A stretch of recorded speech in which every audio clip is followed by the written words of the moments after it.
السلام علیکم ناظرین، میں سید عامر حنیف، آپ دیکھ رہے ہیں گواہ نیوز۔ حیدرآباد میں ایک مسلم لڑکی سے شادی کرنے والے غیر مسلم لڑکے کے قتل کی واردات یقیناً قابل مذمت اور افسوسناک ہے، اور مسلم لڑکی کی غیر مسلم یا دوسرے مذہب کے لڑکے سے شادی بھی افسوسناک ہے۔ لڑکی کے بھائیوں نے عزت نفس، غیرت اور خودداری کے نام پر غیر مسلم لڑکے کا قتل کر دیا۔ اس طرح ایک ساتھ کئی خاندان ہمیشہ کے لیے تباہ و برباد ہو گئے۔ لڑکی نے پولیس میں بیان دیا ہے کہ اس کے بھائی نے اس شادی کی مخالفت کی تھی اور کئی بار اسے پھانسی پر لٹکانے کی کوشش کی تھی۔ غیرت مند اور خوددار خاندان، چاہے وہ مسلم ہو یا غیر مسلم، اکثر اپنی عزت کی خاطر اس قسم کے انتہائی اقدامات کرتے ہیں۔ اس قسم کے واقعات شمالی ہند میں زیادہ پیش آتے ہیں۔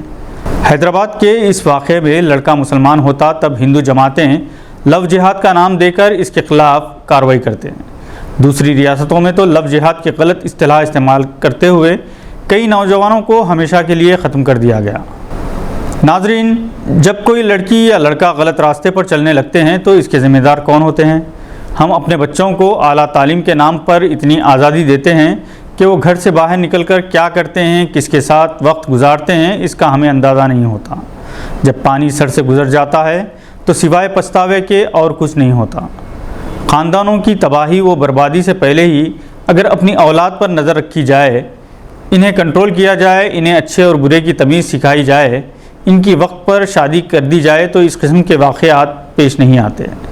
یہ بڑے افسوس اور شرم کی بات ہے کہ پبز، حقہ سینٹرز کے علاوہ فارم ہاؤس میں ہونے والی پارٹیوں میں مسلم لڑکیوں کی بڑی تعداد شریک ہوتی ہے، جو ڈرگس کا بھی استعمال کیا کرتے ہیں۔ ماں باپ آخر اپنی اولاد سے اس قدر غافل کیسے ہو سکتے ہیں؟ جس طرح کسی مسلم لڑکی کا غیر مسلم لڑکے سے غیر ضروری میل جول جو شادی تک پہنچے، اس طرح مسلم لڑکوں کا بھی غیر مسلم لڑکیوں کے ساتھ دوستی کے نام پر رومانس بھی غلط ہے۔ ایک ایسے وقت جب مسلمان چاروں طرف سے مار کھا رہا ہے، نہ مسلم نوجوان سنبھل رہے ہیں، نہ ان کے والدین کو ہوش آ رہا ہے، اس پر غور کرنے کی ضرورت ہے۔ جنوبی ہند بالخصوص حیدرآباد اردو کے ایک بے لوث خادم سے محروم ہو گئی۔ جناب عبدالرحیم خان، سیکریٹری انجمن ترقی اردو تلنگانہ و آندھرا پردیش، سابق principal Urdu arts evening college و نگران اردو ہال ہمایت نگر کا 6 مئی کی اولین ساعتوں میں انتقال ہو گیا۔ نماز جنازہ بعد نماز جمعہ مسجد کوثر گنبدان قطب شاہی میں ادا کی گئی اور تدفین گچی بولی کی قبرستان میں عمل میں آئی۔ جناب رحیم خان کو اردو دنیا کا چلتا پھرتا انسائکلوپیڈیا کہا جاتا تھا۔ اپنی خوش مزاجی، انکساری کی وجہ سے وہ ہر دل عزیز تھے۔ اردو حال کی رونقیں ان کی بدولت تھیں۔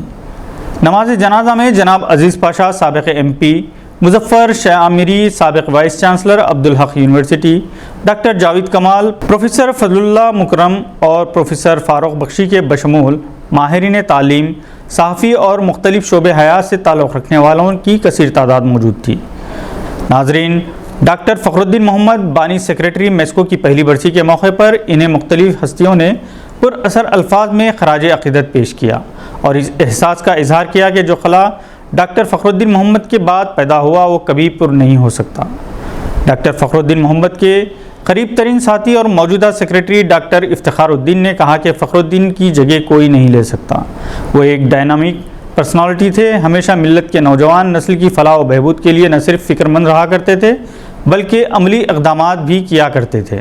جناب عبدالعظیم ٹرسٹی الحمد چیریٹیبل ٹرسٹ نے کہا کہ رفاع و عامہ، فلاح و بہبود کی سرگرمیوں میں ڈاکٹر فخر الدین کا جواب نہیں تھا۔ انہی کے مشورے سے الحمد چیریٹیبل ٹرسٹ نے کرونا لاک ڈاؤن کے دوران میڈیکل ایڈ کا سلسلہ شروع کیا تھا۔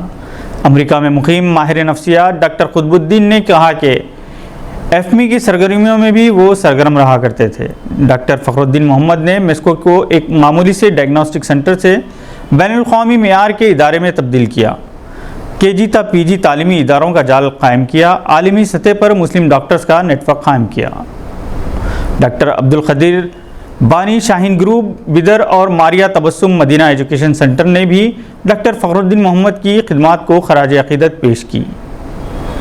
ڈاکٹر فخر الدین محمد نے حیدرآباد میں 2001 میں عالمی طبی نبوی کانفرنس کی میزبانی کی۔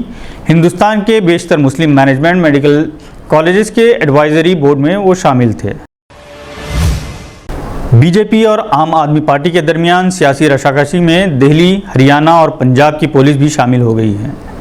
آج بڑے ڈرامائی انداز میں دہلی کی B J P leader Tejinder Singh Bagga کو پنجاب پولیس نے ان کے گھر سے گرفتار کیا اور مار پیٹ کرتے ہوئے وہ موہالی لے جا رہی تھی کہ دہلی پولیس کے کہنے پر ہریانہ پولیس نے پنجاب پولیس کو راستے میں روک لیا اور پوری ٹیم کو تھانہ لے گئے۔ پھر وہاں سے تیجندر سنگھ کو ان کی حراست سے لے کر دہلی پولیس کے حوالے کر دیا۔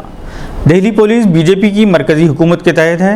پنجاب پولیس پر بگا کو اغوا کرنے اور ان کے والد کے ساتھ مار پیٹ کا الزام ہے۔ تیجندر سنگھ کے والد نے پولیس اسٹیشن میں پنجاب پولیس کے خلاف رپورٹ بھی درج کروائی ہے۔ تیجندر سنگھ بگا نے دہلی کے چیف منسٹر کیجریوال کو دھمکیاں دی تھیں اور ان کے خلاف ہتک آمیز الفاظ بھی استعمال کیے تھے۔ تعجب کی بات ہے کہ دہلی پولیس نے بھی پنجاب پولیس کے خلاف اغوا اور مار پیٹ کا مقدمہ درج کیا ہے۔ یہاں یہ بات قابل ذکر ہے کہ ابھی حال ہی میں گجرات کے جگنیش میوانی کو آسام پولیس نے گرفتار کیا تھا۔ مختلف افراد کو مختلف ریاستوں کی پولیس نے گرفتار کیا ہے مگر اس پر کوئی ہنگامہ نہیں ہوا۔ تاہم بگا کے اغوا کی دہلی سے رپورٹ ملنے پر ہریانہ کے ہوم منسٹر نے اپنی پولیس کو ہدایت دی تھی کہ وہ پنجاب پولیس کا راستہ روک لے۔ اسی دوران عام آدمی پارٹی کے ایم ایل اے آتشی نے الزام عائد کیا کہ بی جے پی نے آج ثابت کر دیا کہ وہ غنڈہ پارٹی ہے، اس لیے اس نے ایک غنڈے کو بچانے کے لیے اس قدر دلچسپی، جوش و خروش دکھایا۔ سب سے زیادہ دلچسپ بات یہ ہے کہ کپل مشرا جیسے شخص نے جو خود کئی غنڈہ گردی کے واقعات میں ملوث ہے، پنجاب پولیس پر غنڈہ گردی کا الزام عائد کیا ہے۔ دو ریاستوں کی پولیس کے درمیان ٹکراؤ کے واقعے نے 1980 کی مشہور فلم ارد ستیا کا وہ منظر یاد دلا دیا جس میں اسپیشل برانچ اور کرائم برانچ پولیس کے درمیان ایک مجرم کو پکڑنے اور کریڈٹ اور پولیس میڈل حاصل کرنے کے لیے اس قسم کا مقابلہ بتایا گیا تھا۔ اس فلم میں اوم پوری نے پولیس انسپکٹر کا رول ادا کیا تھا جس کے گرفتار کیے گئے ملزم کو دوسرے ڈپارٹمنٹ کی پولیس چھین لیتی ہے اور خود انعام کی حقدار بن جاتی ہے۔ آج کے بلیٹن میں بس اتنا ہی۔ امید ہے آپ نے ہمارے چینل کو سبسکرائب کر لیا ہوگا۔ بیل آئیکن دبانا نہ بھولیں۔ خدا حافظ۔